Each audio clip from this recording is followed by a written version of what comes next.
ഒരുപാട് സംഘടനകളുണ്ട് മലയാള സിനിമയിൽ. ഇത്രയും സംഘടനകളുള്ളത് മലയാള സിനിമയ്ക്ക് ഗുണകരമാണോ? അല്ലെങ്കിൽ സംഘടനകളുടെ പേരിൽ മാത്രമുള്ളതാണോ? മലയാളികളാണ് ഈ സംഘടനകളുടെ ആൾക്കാർ. അതെ. നമുക്കാണ് ഇവിടെ എല്ലാത്തിനും സംഘടനകൾ. അതെ. അൺഫോർച്ചുനേറ്റ്ലി ചലച്ചിത്ര മേഖലയിൽ ഏറ്റവും അവസാനം സംഘടന രൂപീകരിച്ച ആൾക്കാർ നമ്മളാണ്. ശരി. അതായത് ഇവിടെ ഫിലിം ചേംബറും പ്രൊഡ്യൂസേഴ്സ് അസോസിയേഷനൊക്കെ ഉണ്ടെങ്കിലും ചലച്ചിത്ര പ്രവർത്തകരുടെ ഒരു ട്രേഡ് യൂണിയൻ വന്നത് ഏറ്റവും ലേറ്റായിട്ട് മലയാളത്തിലാണ്. അതെന്തുകൊണ്ടാണെന്ന് വെച്ചാൽ നമ്മളുടെ സിനിമ കൂടുതലും ചെന്നൈയിലായിരുന്നു. അപ്പോൾ ചെന്നൈയിലായിരുന്നു നമ്മുടെ എല്ലാവരുടെയും മെമ്പർഷിപ്പും കാര്യങ്ങളൊക്കെ.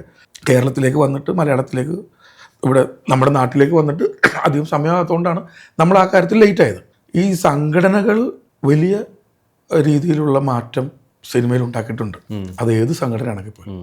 ഇന്നത്തെ സാഹചര്യത്തിൽ ഈ മീഡിയ കൊട്ടിഘോഷിക്കുന്ന പോലെയുള്ള ഒരു സംഘടനകളുടെ വിലക്കോ സംഘടനകൾ ഇൻഡസ്ട്രിയിൽ വലിയ സ്വാധീനം ചെലുത്തുകയോ അങ്ങനെ ഒന്നുമുള്ള അതല്ലല്ലോ.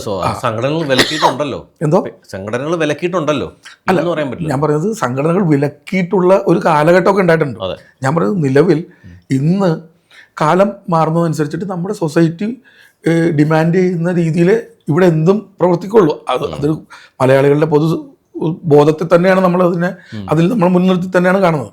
അപ്പം അതുകൊണ്ട് തന്നെ ഇപ്പോൾ ഫെഫ്ക എന്ന് പറയുന്ന ഒരു സംഘടനയെ പറ്റിയിട്ട് പറയുകയാണെങ്കിൽ ആ ഒരു സംഘടന ഉണ്ട് എന്ന് ഒരു സെറ്റിലും അറിയിക്കാൻ വേണ്ടിയിട്ടുള്ള ഒരു പ്രവർത്തനവും ഫെഫ്കയുടെ ഭാഗത്തുനിന്ന് ഉണ്ടാവാറില്ല.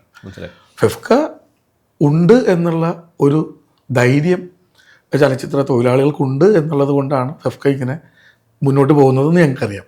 പക്ഷേ ഞാൻ പറഞ്ഞതിൻ്റെ അർത്ഥം ഒരു ചിത്രീകരണ സമയത്ത് അല്ലെങ്കിൽ ഒരു സിനിമയുടെ മേക്കിംഗ് പ്രോസസ്സ് നടക്കുമ്പോൾ അവരുടെ ക്രിയേറ്റീവായിട്ടുള്ള എല്ലാ ഫ്രീഡത്തിനും അവരുടെ ആ സ്പേസിൽ അവർക്ക് സപ്പോർട്ട് കൊടുക്കുക എന്നുള്ളതാണ് ഞങ്ങൾ ഉദ്ദേശിക്കുന്നത്. ആ രീതിയിലുള്ള ഇടപെടലുകളല്ലാതെ സംഘടനയുടെ യാതൊരുവിധ ഇടപെടലുകളും ഡിസ്റ്റർബൻസ് ഉണ്ടാവരുത് ഒരു സംഘടന കൊണ്ടെന്നുള്ള കൃത്യമായ ധാരണയുള്ളൊരു രീതിയിലാണ് നമ്മൾ പോകുന്നത്. അത് ഫെഫ്ക മാത്രമല്ല, അമ്മയാണെങ്കിലും പ്രൊഡ്യൂസേഴ്സ് അസോസിയേഷൻ ആണെങ്കിലും മറ്റ് സിനിമാ മേഖലയിലുള്ള എല്ലാ സംഘടനയാണെങ്കിലും ആ ഒരു ഉയർന്ന നിലവാരത്തിൽ അല്ലെങ്കിൽ ആ ഒരു കൃത്യമായ ബോധത്തിലാണ് പ്രവർത്തിക്കുന്നത്.